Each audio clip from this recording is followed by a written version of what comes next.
이 세상에 아무리 많은 사람들이 살아도 딱 두 종류밖에 없습니다.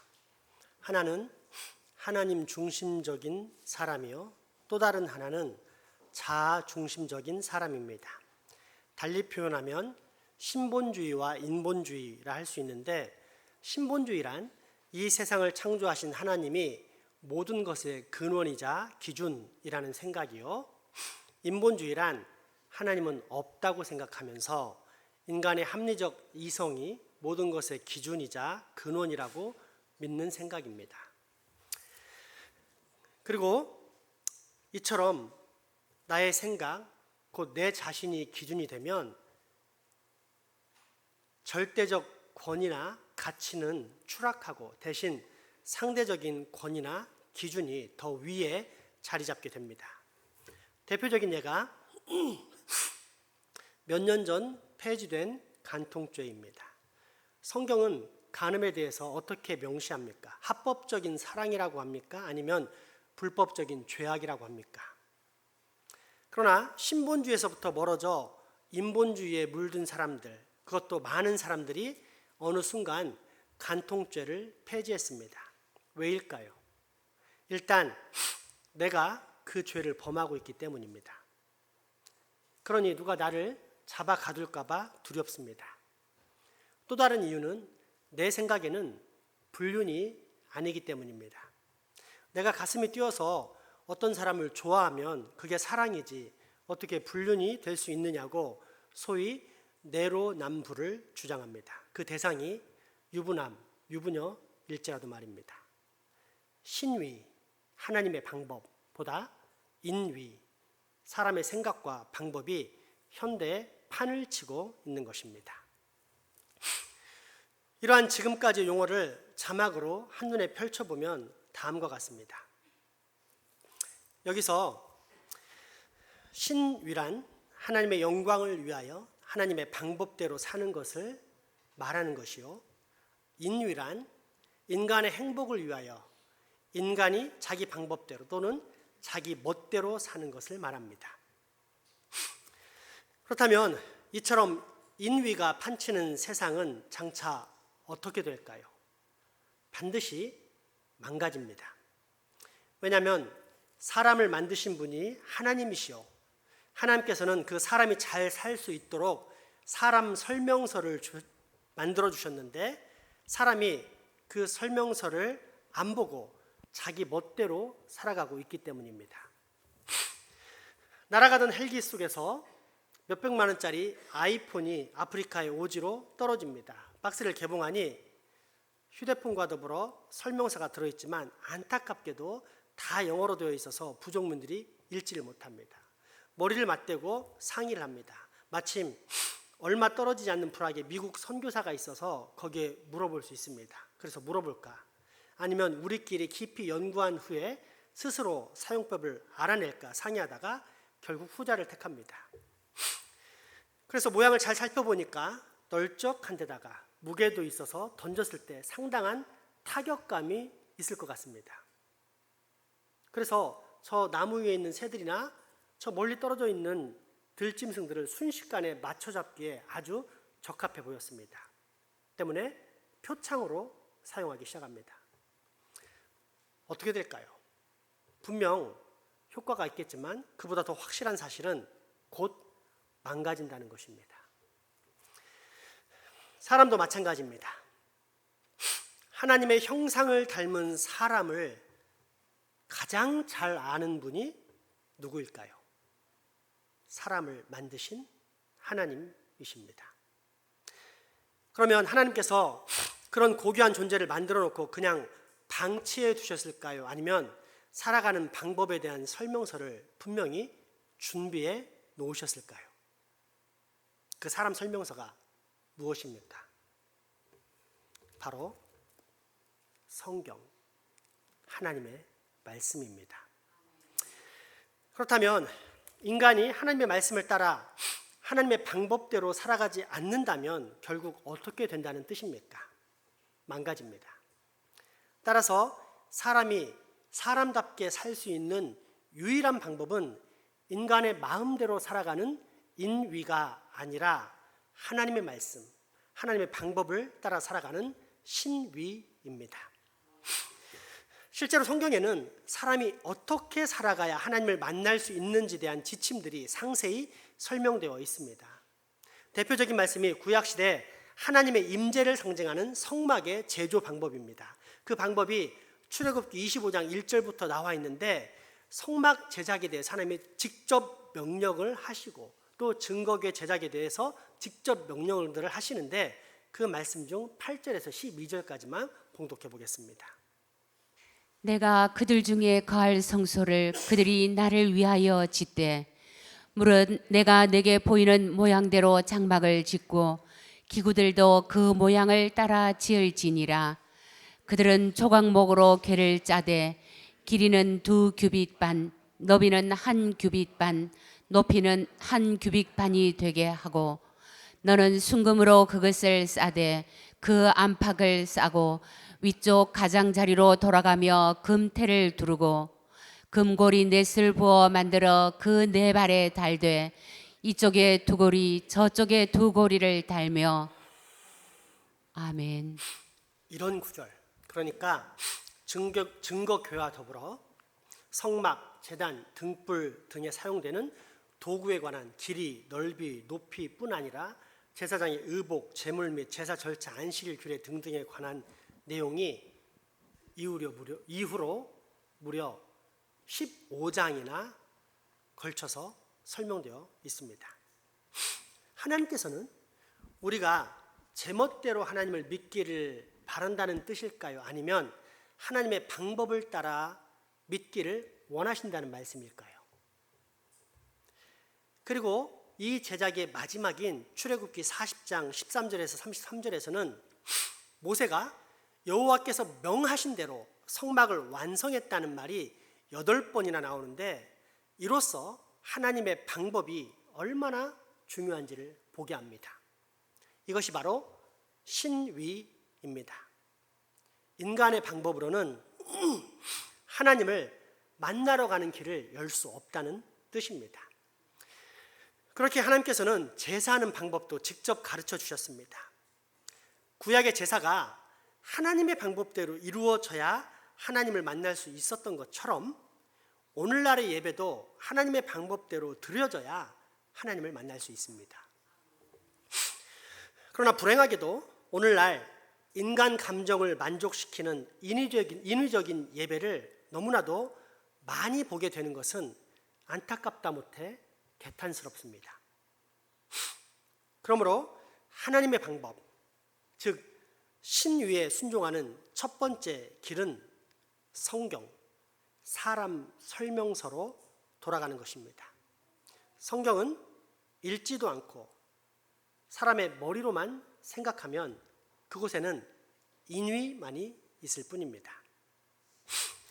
성경에서 신위가 무엇인지 알 수 있는 대표적인 장면은 하나님의 임재를 상징하는 성막 기구들의 배치입니다.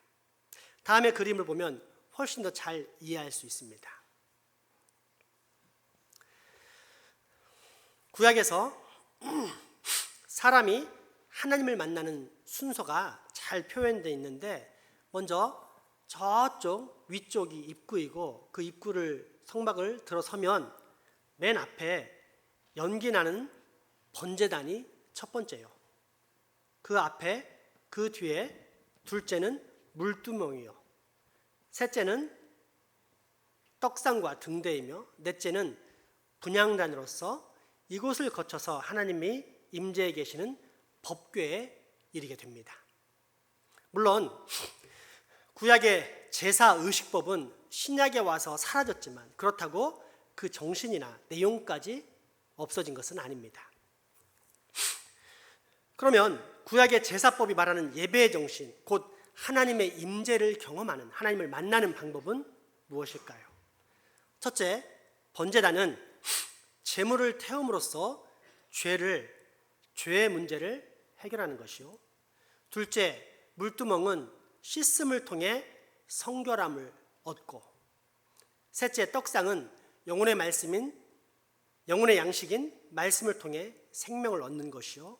넷째 등대는 빛 가운데로 행하는 거룩한 삶을 의미하며 다섯째 분향단은 기도를 말합니다. 그러므로 만약 우리가 정말로 하나님의 임재 가운데 살고자 한다면, 하나님을 만나면서 살고자 한다면 일요일이 예배드리는 날이니까 대충 예배 형식에 참석하면 되지 않겠나라는 내 생각은 안 됩니다. 그렇게 마음대로 하나님을 만날 수 있는 것이 아니라 반드시 하나님의 방법을 따라야만 만날 수 있는데, 그 방법이란 온전한 자백과 회개와 거룩한 삶과 말씀과 정직한 기도를 통해 살아갈 때 비로소 하나님의 깊은 임재를 경험할 수 있다는 것입니다. 이런 신의가 잘 나타나는 또 다른 장면이 오늘 본문의 말씀입니다. 하나님께서는 출애굽한 이스라엘 백성들에게 장차 가나안 땅에 들어가면 반드시 세 가지의 절기를 지키라고 말씀하십니다. 첫째는 유월절입니다. 유월절은 출애굽 마지막 심판날로서 사람이나 짐승이나 애굽의 모든 첫 자식들은 다 죽었지만 이스라엘 자손들은 살아남으로써 이스라엘이 노예 생활에서 탈출하게 된 일종의 독립기념일 광복절입니다. 이때 이스라엘을 살리신 분이 누구입니까? 여호와 하나님이십니다. 맥주절은 약속의 땅 가나안에 정착해서 농사를 짓게 된 후 첫 수확을 거둔 날을 말합니다. 광야에서는 계속 돌아다니느라 농사를 지을 수가 없어서 오직 하늘에서 내리는 만나만을 보고 살았었습니다. 그런데 이제는 정착해서 살기 때문에 농사를 지을 수 있었고, 그래서 스스로의 힘으로 첫 수확의 기쁨을 누릴 수 있게 됩니다. 구원받은 이스라엘 백성들에게 이러한 성취의 기쁨을 주신 분인 누구입니까? 여호와 하나님이십니다. 수장절은 현대 추수감사절입니다. 우리나라가 이모작을 할 때 6월 달에 첫 열매로 거둔 것이 맥주절의 보리라면 10월 달에는 주 농작물인 쌀을 수확했습니다. 이처럼 이스라엘도 한 해의 마지막 때 주 농산물을 수확했는데 이것이 수장절입니다. 광야에서 방황하며 살던 민족이 정착하여 풍성한 수확을 거두고 안정과 번영의 삶을 살게 된 것입니다. 그렇다면 이러한 결과를 내신 분, 즉 평안과 번영의 길을 주신 분이 누구입니까? 여호와 하나님이십니다. 결국 이 모든 일의 근원은 하나님이시라는 뜻인데, 재밌는 것은 세 절기가 모두 다 생명과 관련이 있다는 사실입니다. 유월절은 당연히 생명에 관한 절기라는 사실을 금방 알 것입니다. 그렇다면 맥주절과 수장절은 어떻게 생명과 관련이 있을까요? 둘 다 먹는 것과 관련된 절기이기 때문입니다. 중간에 배 곪지 않도록, 보릿고개에 목숨을 잃지 않도록, 굶주려 생명을 잃지 않도록 첫 열매 수확의 복을 주십니다. 또한 수장절에는 앞으로 추운 겨울을 잘 날 수 있는 양식을 확보합니다. 그래서 개인과 가정, 이스라엘 민족의 생명을 유지하게 만들어 주십니다. 따라서 하나님께서 반드시 나오라고 하신 새 절기는 결국 사람의 생명과 관련되어 있음을 알 수 있습니다. 자, 그렇다면 구약시대 1년에 세 차례, 곧 유월절과 맥주절과 수장절에 반드시 하나님께 나오라는 뜻은 과연 무엇입니까? 생명의 근원이신 하나님께 나와서 그 은혜에 감사하라는 뜻입니다. 나아가 불면 날아가는 바람 같은 인생의 생명줄은 오직 여호와 하나님 한 분뿐이라는 사실을 기억하라는 것이요, 그렇기에 모든 인생은 반드시 그 생명의 근원에 접붙임 바 되어 살라는 명령인 것입니다. 때문에 모든 절기마다 나올 때에는 절대 빈손으로 나오지 말고 대신 사람이 생명처럼 여기는, 목숨처럼 소중히 아끼는 물질을 가지고 나오라고 말씀하십니다. 오늘 본문의 말씀을 다시 한번 읽어보겠습니다. 너는 매년 3번 내게 절기를 지킬지니라. 너는 무교병의 절기를 지키라. 내가 내게 명령한 대로 아비벌의 정한 때에 이래 동안 무교병을 먹을지니 이는 그 달에 내가 애굽에서 나왔음이라. 빈손으로 내 앞에 나오지 말지니라. 맥주절을 지키라. 이는 내가 수고하여 밭에 뿌린 것의 첫 열매를 거둠이니라. 수장절을 지키라. 이는 내가 수고하여 이룬 것을 연말에 밭에서부터 거두어 저장함이니라. 내 모든 남자는 매년 3번씩 주 여호와께 보일지니라. 아멘. 그럼에도 불구하고 어떤 사람들은 마음이 비뚤어져서 이를 돈 이야기로 생각합니다.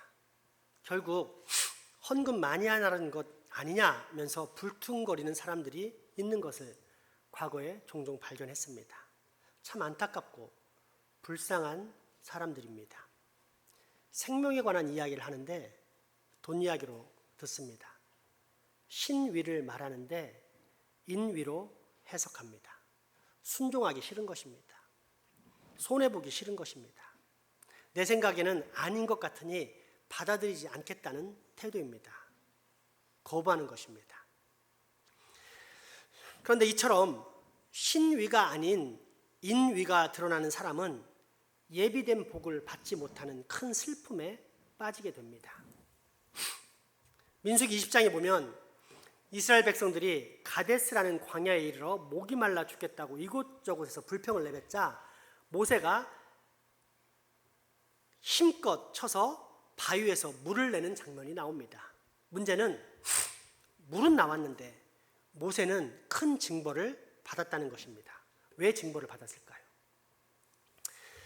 하나님께서는 모세에게 바위에게 말로 명령하여 물을 내게 하라는 분명한 하나님의 방법, 즉 신위를 명하셨는데 모세는 순간 혈기가 발동하여 그 반석을 지팡이로 2번이나 치는 인위를 행했기 때문입니다. 이를 조금 더 이해하기 쉽게 공동번역 개정판의 말씀으로 함께 읽어보겠습니다. 민수기 20장 7절에서 12절까지의 말씀입니다. 야훼께서 모세에게 말씀하셨다. 너는 지팡이를 가지고 회중을 불러 모아라. 그리고 형 아론과 함께 모든 사람이 보는 앞에서 이 바위에게 물을 내라고 명령하여라. 그리하면 내가 이 바위에서 터져 나오는 물로 회중과 가축을 먹일 수 있으리라. 모세는 분부대로 야훼 앞에 있는 지팡이를 집어 들었다. 모세는 아론과 함께 그 바위 앞에 회중을 불러 모아놓고 외쳤다. 반역자들아 들어라. 이 바위에서 물이 터져 나오게 해주랴. 그리고 나서 모세가 손을 들어 지팡이로 그 바위를 2번 치니 물이 콸콸 터져 나왔다. 회중과 가축이 그 물을 마셨다. 그러나 야훼께서는 모세와 아론을 꾸중하셨다. 너희는 나를 믿지 못하여 이스라엘 백성 앞에서 내 영광을 드러내지 못하였다. 그러므로 너희는 내가 이 회중에게 줄 땅으로 그들을 인도하여 드리지 못하리라. 아멘. 젊은 시절에 애굽을 탈출했던 모세는 미디안이란 광야에서 40년간 목자 생활을 하면서 하나님의 종이 되는 수업을 받았습니다. 그때 모세는 과거 애굽에 살 때 이스라엘 민족을 위해 애굽 사람을 기꺼이 죽였던 그 혈기를 다스리는 수업도 함께 받았습니다. 그래서 이후 광야에서 출애굽하는 백성들을 이끌 때 아무리 억울한 일이 생겨도 참아낼 수 있었습니다. 그동안 참으로 많은 이스라엘 백성들의 불평을 하나님 앞에서 중보기도로 잘 다스려 온 것입니다. 그런데 가데스 광야에서는 그만 이 혈기가 다시 살아났습니다. 그 한 번의 혈기로 예수님을 상징하는 산 돌이신 바위를 2번이나 치게 되었고 그로 인해 모세는 결국 꿈에도 그리던 약속의 땅 가나안에 들어가지 못하는 큰 슬픔을 겪게 됩니다. 비록 잠깐이지만 신위, 하나님의 방법을 무시하고 인위, 사람의 방법을 사용한 것이 큰 아픔과 슬픔으로 돌아오게 된 것입니다.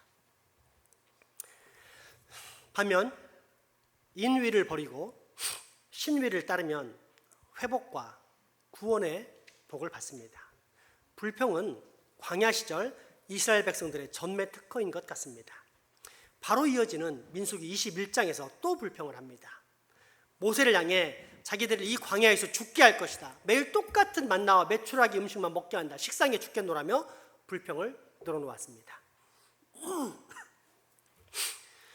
보통은 하나님께서 그 불평을 들어주셨습니다.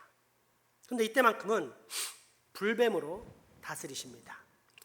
이 불뱀은 길이가 약 10cm 정도 되는 뱀으로서 물리면 수십 초 안에 죽는다고 합니다. 대단히 독성이 강한 뱀입니다. 그러자 이스라엘은 회개합니다. 그러면 이제 하나님께서 용서하실 차례인데 어떻게 하셨습니까? 인간의 생각으로는 저 하늘에서 독수리떼가 날아와 불뱀들을 다 물어가든지 아니면 불뱀들을 한 곳으로 다 모이게 한 다음에 그 땅을 푹 꺼트려야만 할 것 같습니다. 그런데 하나님께서는 불뱀을 없애지 않으십니다.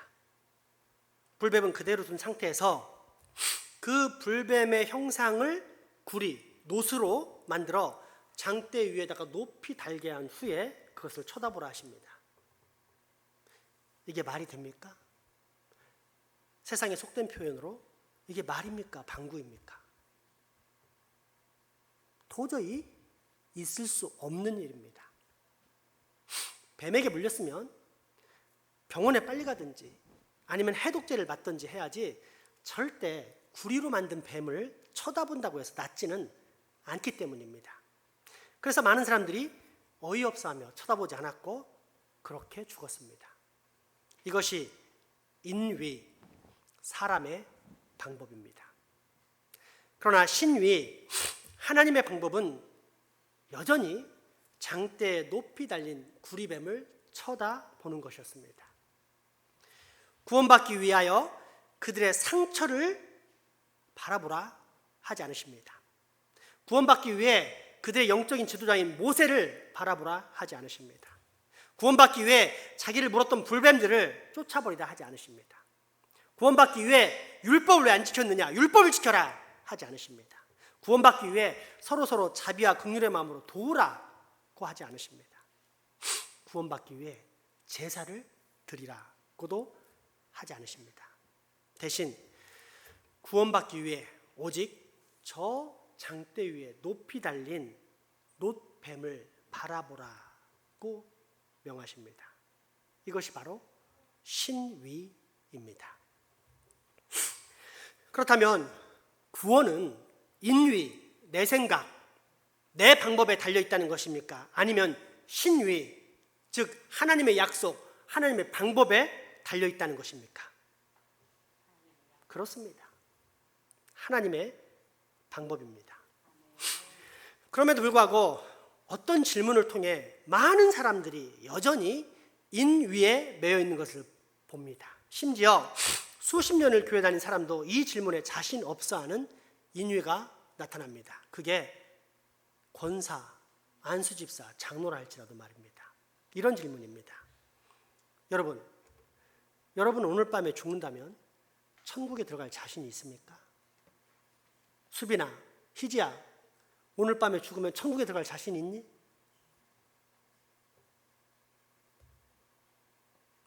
그러면 답변은 보통 이렇습니다. 아니요, 제가 지은 죄가 많아서 충분히 착하게 살지 못해서 내가 아직 충분한 선행과 사랑을 베풀지 못해서 그게 장로의 입에서, 권사의 입에서, 안수집사 입에서 나오는 답변입니다. 왜 이럴까요? 왜 이럴까요? 인위 때문입니다. 여전히 자기의 생각과 자기의 방법에 매여 있는 것입니다.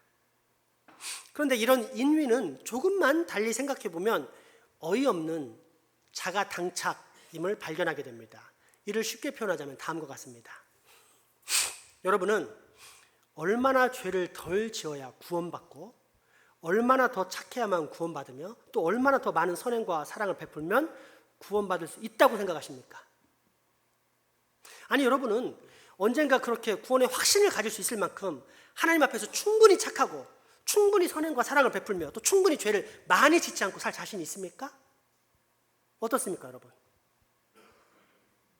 자신 있습니까? 결국 우리의 구원은 절대 이런 인위에서 비롯되지 않는다는 것을 확인할 수 있습니다. 신위에서 나옵니다. 그리고 이미 아다시피 장대에 높이 달린 구약의 구리뱀은 신약의 예수님, 곧 저 십자가에 높이 달리신 우리 주 예수 그리스도를 상징합니다. 하나님의 선물이자 약속으로 이 땅에 내려오신 예수님께서 마지막 순간 저 장대 위 십자가에 높이 달리심으로 그 약속을 성취하셨고, 그러므로 이제 누구든지 십자가에 달려 죽으신 예수 그리스도를 믿기만 하면 구원을 얻는 것입니다. 이것이 신위, 즉 하나님의 방법입니다. 너무 쉽습니까? 그래서 믿어지지 않습니까? 받아들여지지 않습니까? 여기에 뭔가 특별한 노력을 추가해야만 할 것 같습니까? 뭔가 조금 더 나의 선행이나 공로, 구제와 헌신을 덧붙여야 할 것 같습니까? 그러면 분명 스스로 정신 승리는 하겠지만 안타깝게도 그 순간 인류가 되어 우리에게서 구원은 저 멀리 사라지게 됩니다. 왜냐하면 인위는 절대 신위를 대체할 수 없기 때문입니다. 우리의 구원은 신위, 오직 하나님의 방법으로만 가능하기 때문입니다. 어떻습니까, 여러분? 여러분 지금 이 신위를 이제는 분명히 신뢰할 수 있겠습니까? 이제 마지막으로 우리의 인위를 꺾고 하나님의 신위에 순종하는 방법에 대해서 나누고자 합니다. 영어로 I cut 이라 부를 수 있는데 해석하면 나를 벤다, 반토막 나도록 자른다, 그래서 결국 죽인다 라는 의미입니다. 천주교들의 신부들이 성호를 긋는 것은 십자가를 상징하는 것이라고 합니다. 먼저 위에서 아래로, 그리고 옆에서 옆으로.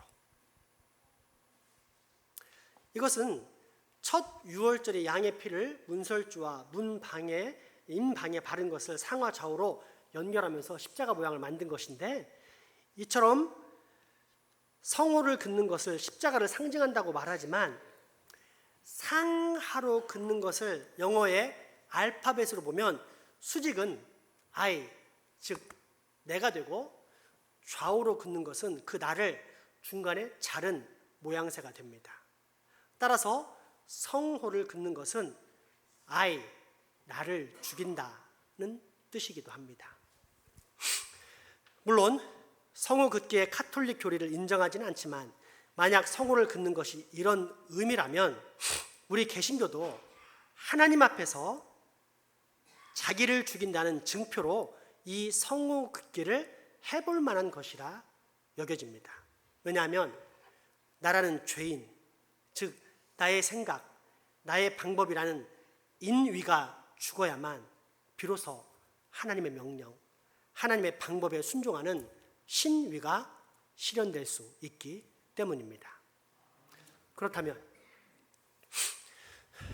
나를 어떻게 죽일 수 있을까요? 종교개혁 전통에 우리 개혁교회는 항상 단순 명쾌한 두 가지 진리의 답변을 제시합니다. 첫째는 사람이 어떤 존재이고 어떻게 살아야 하는지를 가르쳐주는 사람 설명서인 성경에 대한 믿음이고,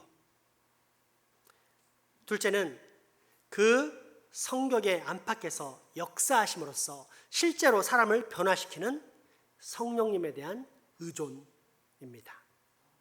즉 우리가 정말로 죽기 원한다면 우리는 항상 성경 말씀과 성령님 앞에 엎드려야만 하는 것입니다. 그러면 비로소 우리는 신유에 의한 구원의 확신을 갖게 됩니다. 이제 마지막으로 여러분에게 묻겠습니다. 여러분은 지금 죽었습니까?